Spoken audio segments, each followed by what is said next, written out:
غصہ پھر سے سوار ہوا تو اپنی جگہ سے اٹھ کھڑا ہوا. اب کہاں جا رہے ہو؟ راہم اس کا راستہ روک کر کھڑا ہو گیا. فارس نے اسے سخت پتھریلی نگاہوں سے دیکھا. تمہارے صاحب کے ساتھ میں اپنے تمام معاملات ختم کر کے آیا ہوں, اس لیے انگلی اٹھا کر وارننگ دی. تم اور حیدر آئندہ میرے آس پاس بھی بھٹکے تو میں سچ مچ میں قتل کر دوں گا. واہ, راہم نے بڑے متاثر کن انداز میں اس کی دھمکی کو سراہا. مزہ آ گیا.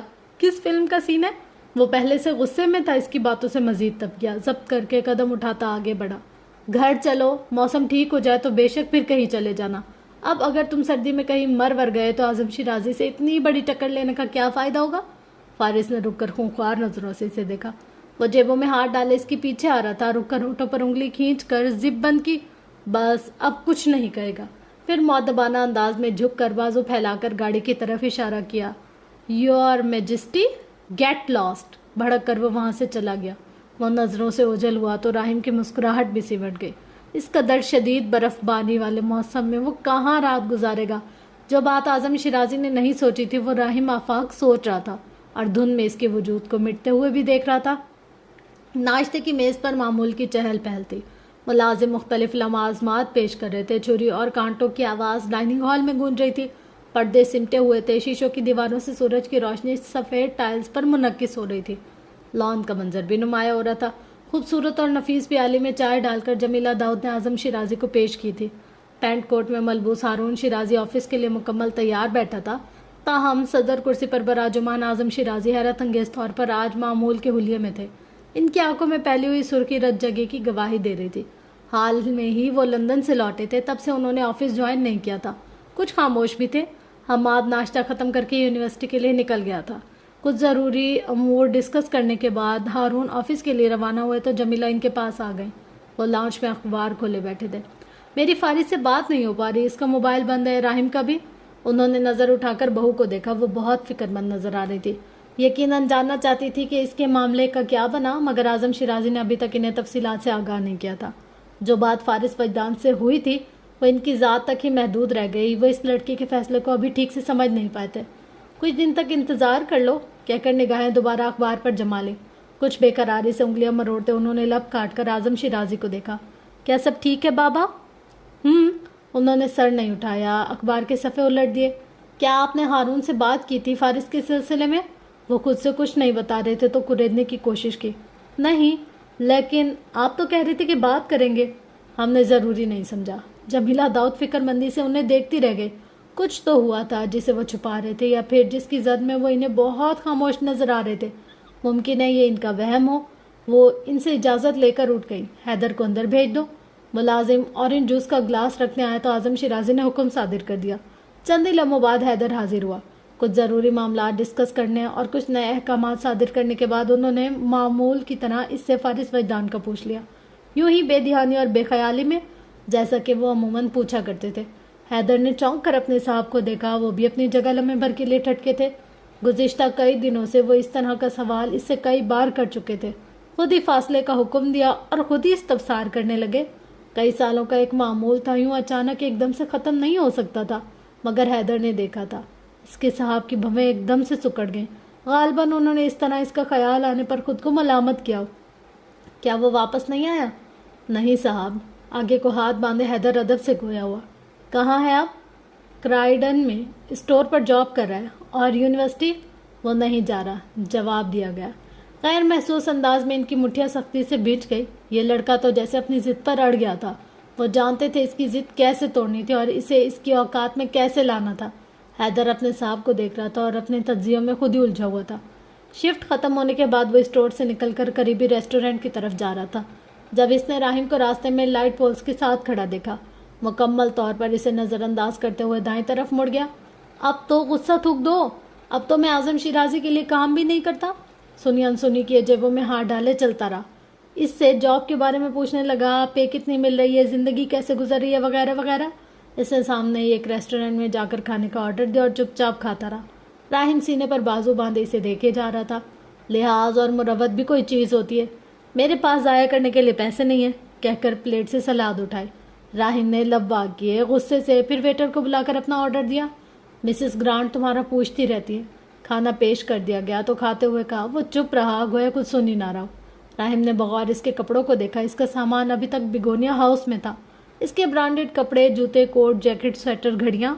اس نے بغور فارس کی شکل دیکھی. اس کی آنکھوں میں تھکان اتری ہوئی تھی, بال بھی کچھ بکھرے بکھرے تھے. چہرے پر سنجیدگی کے ساتھ ساتھ ایک فکر بھی نظر آ رہی تھی. اس نے وہ بوجھ اپنے کندھوں پر ڈال لیا تھا جسے اٹھانے کی اسے عادت نہ تھی. بیگونیا ہاؤس تمہارا اپنا گھر ہے, تم کم از کم رہائش پر تو کوئی ضد مت کرو. بے شک اپنے خرچے کے لیے جاب کرتے رہو. وہ خاموش رہا. سنا ہے کرائیڈن میں کرائم ریٹ بہت زیادہ ہے, چوریاں وہاں ہوتی ہیں جہاں کچھ ہو, میرے پاس کچھ نہیں ہے, کہہ کر مصروفیت بھرے انداز میں کھاتا رہا. مجھے یہاں کا ماحول بھی کچھ خاص پسند نہیں ہے. یہاں وہاں دیکھتے اس نے اپنی فکر مندی کا اظہار کیا. تمہیں کیا پسند ہے کیا نہیں, اس سے میرا کیا لینا دینا؟ راہم کو خود کو اس کا بڑا بھائی تصور کرتے ہوئے بہت شرم آئی تھی. بھویں سکیڑے اسے دیکھا. پورے لندن میں تمہیں جاب کرنے کے لیے کیا صرف یہی علاقہ ملا تھا, اور تمہیں بھی سر کھانے کے لیے صرف میں ہی ملا ہوں؟ سوال کر کے لاجواب کیا تو گہری سانس لے کر اس نے کونیا میز پر ٹکا دی. میرے ساتھ چلو, بیگونیا ہاؤس میں نہیں رہنا تو مل کر کہیں اور انتظام کر لیتے ہیں. جاب کا کوئی حل دیکھ لیں گے بعد میں, تم پہلے یونیورسٹی. فارس نے چمچ رکھ دیا. کرسی کی پشت سے کمر ٹکائے بیٹھا. چہرے پر ناگواری کے تاثرات نمایاں ہونے لگے. تمہیں کس نے بھیجا ہے؟ مجھے تم جیسے اکڑوں اور بدتمیز لڑکی کے پیچھے کون بھیج سکتا ہے؟ اطمینان سے سوال کیا. وہی جنہوں نے پہلے بھیجا تھا. I am impressed. تمہیں تو لگتا ہے تمہارے دادا کو تم سے نفرت ہے. وہ مجھے بھلا کیوں بھیجیں گے؟ نظر رکھنے کے لیے. ذرا پتا کرو کہیں کوئی قتل کے منصوبے تو نہیں بنا رہا. یعنی تم اعظم شیرازی کو قتل کر سکتے ہو؟ بالکل. راہم ہنس دیا. قتل اور تم سے؟ پہلے تم اپنی الرجی سے تو نپٹ لو, اس کے بعد ہی ایسی سوچ رکھنا. کیٹ الرجی کا ذکر اسے تانے کی طرح لگا. ایسی سخت نظروں سے گور کر راہم نے ہنستے ہوئے ہاتھ اٹھا کر شکست تسلیم کر لی. یقین کر لو میں خود آیا ہوں, مجھے کسی نے نہیں بھیجا. کیوں؟ مجھے لگتا ہے جو ہوا اس میں میری غلطی تھی. علیزے کو فوٹوگراف کے لیے میں نے بلایا تھا, اگر وہ نہ آتی تو یہ سب نہ ہوتا. لہجہ ذرا سا نرم غمگین سا تھا. اگر میں تمہیں نہ جانتا ہوتا تو فوراً یقین کر لیتا. فارس نے کین اٹھا کر لبوں سے لگایا. حالانکہ یہ حقیقت ہے, اس نے زور دیا. میں اس وقت سچ میں بہت سیریس اور تمہاری وجہ سے بے انتہا غمگین ہوں. اپنا منہ لٹکا لیا. دنیا جہاں کی معصومیت چہرے پر ٹکا لی. تم ڈیورا منیچر میں اپنا وقت برباد کر رہے ہو, ایکٹنگ میں کافی اسکوپ ہے تمہارے لیے. وہ قدرے شرارت سے ہنسا. Thank you so much sir, I will concern your suggestion. کھانے کے بعد اس نے باہر کا رخ کیا تو راہم جیبوں میں ہاتھ ڈالے اس کے پیچھے چلتا رہا. 15-20 منٹ کا سفر پیدل ہی طے ہوا. رہائشی عمارت کو اوپر تک دیکھتے اس نے حیرت سے آنکھیں پھیلائیں. تو تم یہاں رہ رہے ہو؟ چہرے پر ہراس ٹھہرا لیا. یہ تو وہی جگہ ہے جہاں 4 سال پہلے ایک 18 سالہ لڑکے کا قتل ہوا تھا. سسپینس کی انتہا کرتے وہ ذرا سا خوف میں مبتلا ہو کر بولا. See I am having goose bumps now. میرے رونگٹے کھڑے ہو رہے ہیں. بہت ہی خوفناک واقعہ تھا. ابھی تک قتل کا سراغ نہیں مل سکا. ولیم تو اس ہانٹیڈ بلڈنگ میں ویڈیو شوٹ کرنے بھی آیا تھا. تمہیں نہیں پتا؟ بالکل نہیں پتا. اب اگر تمہاری بات ختم ہو گئی ہے تو کیا میں جا سکتا ہوں؟ اس نے دانت پیس کر پوچھا. ہاں ہاں ہاں ہاں ہاں جاؤ. آگے سے ہٹ کر اپنا ہاتھ دراز کیا. فارس سامنے والی عمارت کے اندر جانے کے بجائے دائیں طرف مڑ گیا. اس کا کمرہ اس عمارت میں تھا ہی نہیں جس میں اس نے کسی کا ابھی ابھی قتل کروا دیا تھا. بساختہ پیشانی کو چھو کر اس کے پیچھے بھاگا. اب کے انکشاف کرنے سے پہلے عمارت کی تسلی کی, پھر منہ کھولا. اس والی بلڈنگ میں تو اتنے لوگ لاپتہ ہوئے کہ پوچھو ہی مت. فارس سنی انسنی کیے دروازہ دھکیل کر اندر چلا گیا. میں نے تو یہ بھی سنا ہے کہ اس کی جو لفٹ ہے یہ کبھی کبھار ایسے فلور پر رک جاتی ہے جہاں سے کوئی زندہ واپس نہیں آیا. مرا ہوا بھی نہیں. نانسنس. فارس بڑبڑاتے ہوئے لفٹ میں داخل ہوا. دروازہ برابر ہونے تک بار بار بٹن دباتا رہا کہ وہ سوار نہ ہو سکے. راہم اتنا خوفناک انکشاف کر کے کس منہ سے سوار ہوتا؟ اپنی جان بچانے کی ایکٹنگ کرتا فاصلے پر رک گیا. دھیان رہے کہیں تمہارا سامنا پروفیسر منگونیکل سے نہ ہو جائے, وہ بھی اس صورت میں جب کہ وہ بلی بنے ہو. ساتھ ہی کہہ کر لگا دیا اور فارس فیضان بمشکل ہی ضبط کر سکا. لفٹ کے دروازے برابر ہو گئے. اعظم شیرازی لندن آیا تو پہلی فرصت میں فارس سے متعلق حیدر سے تفصیلی رپورٹ طلب کر لی. 1 مہینہ ہونے کو تھا اور وہ ابھی تک واپس نہیں آیا تھا. کوئی بھی مشکوک سرگرمی فی الحال نظروں میں نہیں آئی تھی. نہ وہ آرزو جہانگیر سے ملنے گیا, نہ فاروق حبیب سے رابطے کی کوشش کی. یونیورسٹی وہ ابھی بھی نہیں جا رہا تھا. کیا وہ لڑکا انتقاماً خود کو برباد کرنے کا ارادہ رکھتا ہے؟ وہ سوچ کر رہ گئے. اس کے بینک اکاؤنٹ میں ہر ماہ ایک رقم ٹرانسفر کر دی جاتی تھی اور ابھی تک کی جا رہی تھی. گزشتہ 1 ماہ سے ان پیسوں کو چھوا تک نہیں گیا تھا. فارس نے صرف گھر نہیں چھوڑا تھا, ان کی دی گئی ہر آسائش, ان کا پیسہ, ان کی ہر مراد کو خیر آباد کہہ دیا تھا. انہیں اندازہ تھا کہ وہ اس وقت خاصی پریشان کن زندگی گزار رہا تھا، ورنہ یونیورسٹی سے غیر حاضر نہ ہوتا۔ اگر آپ اجازت دیں تو کیا میں اس سے بات کروں؟ حیدر نے پوچھا۔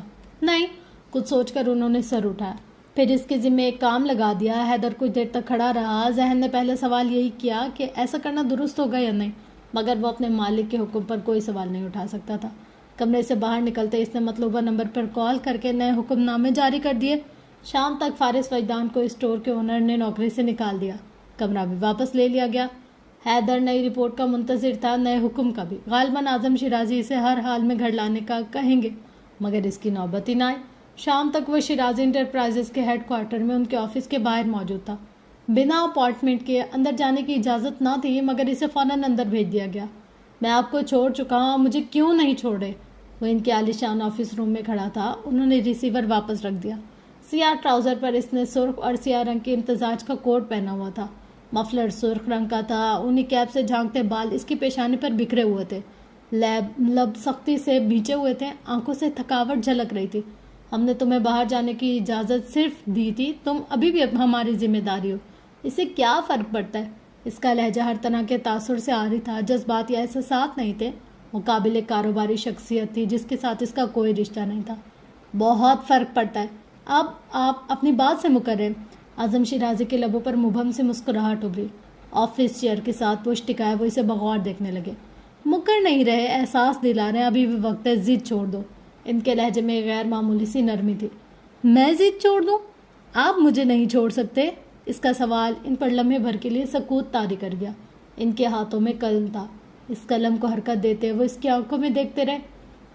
بیگونیا ہاؤس تمہارے نام پر ہے، تم واپس آ سکتے ہو۔ رہی بات جاب کی، اس کے لیے عمر پڑی ہے، فی الحال پڑھائی پر توجہ دو۔ ان کے لہجے میں ایک حکم تھا۔ وہ رک کر انہیں دیکھنے لگا۔ کیا آپ بھول گئے ہمارے درمیان کیا طے ہوا تھا؟ ہمارے درمیان کچھ بھی طے نہیں ہوا تھا۔ تم اس عمر میں نہیں ہو کہ ہمارے ساتھ کوئی ڈیل کر سکو۔ ہم نے تمہیں صرف جانے کی اجازت دی تھی۔ جانے کی اجازت؟ میں نے آپ سے اپنی آزادی لی تھی، دانت پیس کر کہا۔ اور تم قید کب تھے؟ فارس مٹھیاں بھینچ کر تنفس بھاری ہونے لگا۔ کس چیز کی کمی ہونے دی ہے ہم نے تمہیں؟ نظروں سے اشارہ کیا، توجہ اس کے حلیے پر دلائی۔ وہ جس مشکل وقت سے گزر رہا تھا، اس کا سبب وہ خود تھا۔ تعلیم، رہائش، آسائشات، سب کچھ چھوڑ کر خود اپنے لیے امتحان بن چکا تھا۔ ہاتھ خالی رہ گئے تھے۔ فارس کا غصہ حواسوں پر سوار ہونے لگا۔ کیا آپ چاہتے ہیں آپ کا غلام بن جاؤں، یا جو ملازم کی پہچان آپ نے مجھے دی ہے اس پر پورا اتر کر دکھاؤں؟ ہم نے تم سے ایسا کوئی مطالبہ نہیں کیا۔ وہ چند لمحوں تک لب بھینچے رہا۔ اب آپ مجھے فورس کر رہے ہیں، میں آفس سے باہر نکلوں گا اور آپ کے اسٹاف کو چیخ چیخ کر بتاؤں گا کہ میں کون ہوں۔ کون ہوں؟ انہوں نے سوالیہ آبرو اٹھائے۔ اتنا جماعت تھا ان میں، اتنی بے حسی اور بربریت۔ وہ جس طرح بغیر اثر لیے جواب دے رہے تھے تو اس کا اندر باہر آگ کی لپیٹ میں آ گیا۔ ضبط کیے وہ کچھ دیر تک کھڑا رہا، نگاہ ان کے چہرے سے آفس ٹیبل اور پھر نیم پلیٹ پر ٹھہر گئی۔ میرون پلیٹ پر سنہری حرف میں انتہائی خوبصورتی سے ان کا نام لکھا ہوا تھا۔ اس کی نگاہیں لمحے بھر کے لیے ساکت ہوئی تھی، نظر اٹھا کر پھر انہیں دیکھا۔ ضبط کی سرخی آنکھوں میں ٹھہری تھی۔ مجھے آپ کی فیملی میں، جائیداد میں، خاندانی نام میں کوئی دلچسپی نہیں ہے۔ میں پریس کانفرنس نہیں کروں گا، کوئی ہنٹ یا لیڈ میری طرف نہیں جائے گی۔ میرا وعدہ ہے، میرے راستے میں مت آئیں، میں آپ کو وارن کر رہا ہوں، ورنہ نتائج کے ذمہ دار آپ خود ہوں گے۔ اپنی بات ختم کر کے جانے کے لیے مڑا۔ اپنا مستقبل داؤ پر لگا رہے ہو؟ مختصر جملہ یہاں کرنے کے لیے کافی تھا کہ وہ کچھ نہیں کر سکتا۔ فارس کے قدموں کی حرکت تھم گئی، ڈور نوب پر ہاتھ ٹھہر گیا۔ اس کی آنکھوں میں سرخی اتر آئی۔ مڑ کر اعظم شیرازی کو دیکھا۔ برداشت بس یہیں تک تھی۔ میں صرف جینے کی کوشش کر رہا ہوں اعظم صاحب، کیا آپ کو نظر نہیں آ رہا؟ وہ دروازہ کھول کر چلا گیا۔ اعظم شیرازی اپنی جگہ بیٹھے رہ گئے، اپنے جذبات و احساسات پر قابو پائے۔ وہ ان کے آفس سے نکلتے ہی بے مقصد سڑکوں پر پھرتا رہا، اور کوئی جگہ نہ تھی جہاں رات گزار سکتا۔ مسز گرانٹ کے کیفے میں چلا گیا، رات گئے تک وہیں بیٹھا رہا، کھڑکیوں سے باہر کا منظر دیکھتا، ساکت ویران ہوتا رہا۔ مسز گرانٹ اپنے کام سے فارغ ہو کر اس کے پاس بیٹھ گئی۔ بیگونیا ہاؤس چھوڑے اسے مہینہ ہو چکا تھا، اب اچانک وہ ان کے سامنے تھا۔ انہوں نے چند ایک سوال کیے جن کے مختصر ہوں ہاں میں جواب دیتے اس نے واضح کر دیا وہ تفصیلات میں جانے کو تیار نہیں۔ وہ تشویش سے اسے دیکھتی رہی۔ کیفے بند کرنے کا وقت قریب تھا، لائٹس مدھم کر دی گئیں۔ کاؤنٹر پر مخصوص یونیفارم میں ملبوس لڑکی کچھ ہی دیر میں اجازت لے کر جا چکی تھی تو اس نے سر اٹھایا۔ کیا میں آپ کے کیفے میں جاب کر سکتا ہوں؟ اس نے کچھ سوچ کر بہت اچانک سے پوچھا۔ مسز گرانٹ حیرت سے اسے دیکھ کر رہ گئیں۔ مجھے اس کی ضرورت ہے، ذرا جھجک کر کہا۔ سر ہمزو جھکا ہوا تھا، وہ بہت مضطرب اور پریشان نظر آ رہا تھا۔ ویکینسی نہیں تھی مگر وہ پھر بھی انکار نہیں کر سکی، وہ لڑکا انہیں بہت عزیز تھا۔ ہاں شیور، کچھ سوچ کر بولی، تم کرسٹی کے ساتھ کل سے کاؤنٹر سنبھال لو۔ اس نے کھوئی ہوئی نظر اٹھائی، انہیں دیکھا، پھر شکریہ ادا کر کے چلا گیا۔ اگلے دن صبح سویرے ہی وہ ان کے کیفے پر موجود تھا۔ ہو سکتا ہے آپ سے کچھ لوگ آ کر کہیں کہ مجھے جاب سے نکال دیا جائے، تو کیا آپ؟ وہ کہتے کہتے رک گیا۔ ایسی ہمت کون کرے گا؟ مسز گرانٹ کو غصہ آ گیا۔ کیا تمہارا بھائی تمہارے لیے مسئلے کھڑے کر رہا ہے؟ اشارہ راہیم کی طرف تھا۔ ان کے تاثرات سے لگ رہا تھا آج وہ اسے چھوڑیں گی نہیں۔ نہیں، ایسی بات نہیں ہے۔ بڑبڑاتے ہوئے اندر چلی گئی۔ کچھ ضروری ہدایات لینے کے بعد اس نے کاؤنٹر پر اپنے حصے کا کام سنبھال لیا۔ اعظم شیرازی کچھ بھی کر لیتے، مسز گرانٹ کم از کم ان کی کسی آفر پر اسے کام سے نہیں نکال سکتی تھی۔ اپنی جاب سیکیور کر کے رہائش کا بندوبست کرنے لگا تو پتہ نہیں کہاں کہاں سے جیمز اور ولیم راہیم آفاق اٹھ کر آ گئے۔ 7 والی بلڈنگ میں ایک فلیٹ کرائے کے لیے خالی ہے، اگر ہم چاروں مل کر تھوڑا تھوڑا پے کریں تو کیسا؟ کاؤنٹر پر بیٹھے راہیم نے کہا تو اسے مکمل نظر انداز کرتے وہ بل بناتا رہا۔ جیمز اور ولیم کی گردنیں بھی دائیں بائیں سے نمودار ہوئی۔ ولیم کو اپنے حصے کا ایک روم چاہیے، تو تم جانتے ہو ہماری مام ہانٹیڈ ہاؤس ڈاکومنٹریز کتنی سخت خلاف ہے ان کے۔ وہ سنی انسنی کے اپنے کام میں لگ رہا۔ پلیز فارس، مان جاؤ، یہاں سے چلتے بنو، اس سے پہلے کہ میں مسز گرانٹ کو شکایت لگا دوں۔ مخاطب جیمز اور ولیم تھے۔ دھمکی اس نے راہیم کو دی تھی۔ وہ اسٹول پر چڑھ کر بیٹھا تھا، ڈرنے کی اداکاری کرتا سہم گیا، پھر مسکراتے ہوئے کوہنیاں جمائی۔ ویسے ماننا پڑے گا تمہاری ذہانت کو، مسز گرانٹ اور اعظم شیرازی، وہ تمہیں جاب سے نکالنے کے بجائے حیدر کے دانت توڑ دیں گی۔ ہنس کر قدرے شرارت سے اپنی بات انجوائے کی۔ فارس، جیمز اور ولیم نے کورس کی صورت اسے اپنی طرف متوجہ کیا۔ پلیز، تم دونوں کے ساتھ تو میں پھر بھی معاملات طے کر سکتا ہوں، پر اس کے ساتھ نہیں۔ اس نے ان کے لیڈر راہیم آفاق کی طرف اشارہ کر کے واضح کیا۔ ان کا لیڈر کافی کا 3 مگ آرڈر کر چکا تھا، دکھی ہو گیا۔ اب میں تمہیں کیسے یقین دلاؤں کہ میں تمہارے دادا جی کے کام نہیں کر رہا؟ پہلی بات وہ میرے دادا جی نہیں ہیں، دوسری بات تم انہیں چھوڑ نہیں سکتے، تیسری مجھے تم پر اب کوئی بھروسہ نہیں۔ راہیم کچھ دیر تک سکتے کسی کیفیت میں بیٹھا رہا، جیسے کسی بہت ہی گہرے صدمے سے گزر رہا ہو۔ حرکت بھی نہیں کی، نہ پلکوں میں کوئی جنبش۔ Are you dead? یعنی کیا تم مر چکے ہو؟ جیمز نے اسے فکر مندی سے جھنجھوڑ ڈالا۔ ان یور ڈریمز، تمہارے خوابوں میں۔ جیمز کو ہٹا کر پھر سے اس کی طرف متوجہ ہوا۔ تم میرے چھوٹے بھائی ہو، میں بھلا کیسے تمہیں اس طرح رولنے کے لیے چھوڑ سکتا ہوں؟ فارس وجدان تڑپ کر مڑا۔ تم میرے بڑے بھائی کب سے ہو گئے؟ Okay, I am out of. James اور ولیم، تم دونوں اس کے ساتھ معاملات طے کر لو۔ اس نے ہار مان کر میز پر ہیڈ ڈاؤن کر لیا۔ وہ بڑا خوش ہوئے کہ الگ کمرہ مل جائے گا، مگر فارس وجدان رہائش کے معاملے میں کم از کم راہیم آفاق کی کسی چال میں پھنسنے کے لیے تیار نہیں تھا۔ صاف صاف منع کر دیا۔ وہ تینوں مایوس ہو کر چلے گئے۔ شام میں کیفے بند ہوا تو مسز گرانٹ نے اسے روک لیا۔ کہاں جا رہے ہو؟ اس نے رہائش کا فی الحال بندوبست نہیں کیا تھا، سو یہ رات یا تو کسی بینچ پر گزارنے والی تھی یا پھر کسی شاپ کے شیڈ تلے۔ بتانا نہیں چاہتا تھا کہ چپ چاپ جا کر سو جائے گا۔ وہ فکر سے اسے دیکھتی رہی، پھر اصرار کر کے اسے اپنے ساتھ ہی گھر لے گئے۔ بیگونیا ہاؤس کے لان میں جیمز، ولیم اور راہیم اکٹھے بیٹھے تھے۔ راہیم نے باقاعدہ دوربین آنکھوں پر ٹھہرا کر اسے دیکھا، حالانکہ وہ کچھ زیادہ دور بھی نہ تھا۔ کیا یہ وہی ہے جو نظر آ رہا ہے یا میری آنکھوں میں مجھے دھوکہ دے رہی ہیں؟ وہی ہے۔ فارس، جیمز اور ولیم چیخے۔ وہ تینوں بیگونیا ہاؤس کی باڑ کے ساتھ لگ گئے۔ اگر واپس یہیں آنا تھا تو گھر چھوڑنے کی کیا ضرورت تھی؟ راہیم نے طنز کیا۔ ایگزیکٹلی، اور کیا کہہ رہا تھا یہ؟ میں تو کبھی واپس نہیں آؤں گا۔ اس کی نقل اتاری گئی۔ ہم صبح پورا گھنٹہ کھڑے رہے، اس کی منتیں کرتے رہے اور اس نے ایک نہیں سنی۔ مسز گرانٹ لاک کھول رہی تھی اور وہ جیبوں میں ہاتھ ڈالے تپا ہوا سا کھڑا تھا۔ یہاں سے تو میں بہت اچھے سے تم پر نظر رکھ سکتا ہوں، پل پل کی خبر، ہر خبر کے 30 پاؤنڈ چارج کروں گا، میں تو بہت امیر ہو جاؤں گا۔ لاک کھل گیا تو مسز گرانٹ نے فرصت سے گردن موڑی۔ تینوں باڑ کی ہوٹ میں یوں چھپے باقاعدہ کوئی بارودی حملہ متوقع۔ میں دیکھ رہی ہوں راہیم، اور سن بھی رہی ہوں، مسز گرانٹ نے چلا کر کہا۔ راہیم نے آنکھیں میچ لیں۔ اس کا بدلہ آپ وہ کسی اور وقت پڑھ لیں گی۔ میں تمہیں خبردار کر رہی ہوں، بلند آواز میں کہہ کر فارس کو اپنے ساتھ لے کر گئے۔ فارس بہت خوش قسمت ہے، بالکل بہت خوش قسمت ہے۔ مسز گرانٹ سے بے عزتیاں سہنے والے جیمز اور ولیم کی رائے تھی، راہیم آفاق کی بھی۔